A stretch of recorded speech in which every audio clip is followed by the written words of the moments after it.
एक महत्त्वाची बातमी, महायुतीच्या जागा वाटपावर दिल्लीत जवळपास पाऊण तासापासून चर्चा सुरू आहे। शहा नड्डांच्या उपस्थितीत शिंदे फडणवीस आणि अजितदादांची बैठक सुरू आहे।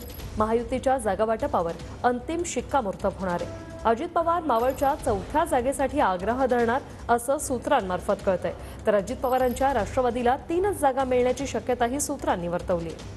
संदीप राजगोळकर आमचे प्रतिनिधी आपल्या सोबत जोडले गेले। संदीप, पाऊण तास झालेला आहे, अजूनही बैठक सुरू आहे, काही बैठकीतले इनसाइड अपडेट्स? अगदी बरोबर आहे वृषाली, अजून पुढचे 1 ते 1.5 तास ही बैठक चालेल असं सांगितलं जातंय। अमित शाह यांच्या निवासस्थानी ही बैठक सुरू झाली आहे। सुरुवातीला आपल्याला जी माहिती मिळते त्यानुसार शिवसेनेच्या पहिल्या जागांबाबत चर्चा सुरू आहे।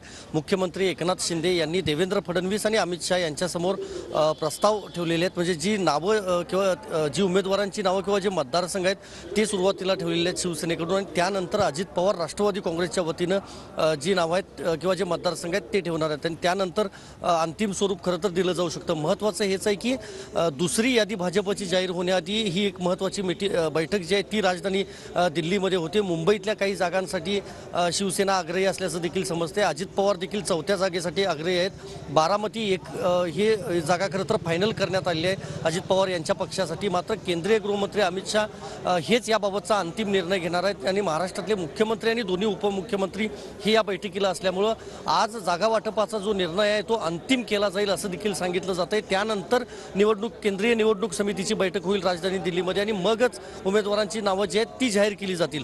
पण अजित पवार यांच्या पक्षाला आणि मुख्यमंत्री एकनाथ शिंदे यांच्या पक्षाला किती जागा द्यायचा याचा जो निर्णय आहे तो आज होणार आहे। त्यामुळे अमित शाह या दोन्ही पक्षांच्या जागा वाटपाचा जो काही प्रस्ताव असेल तो मान्य करतात का हे बघणं महत्त्वाचं असणार आहे।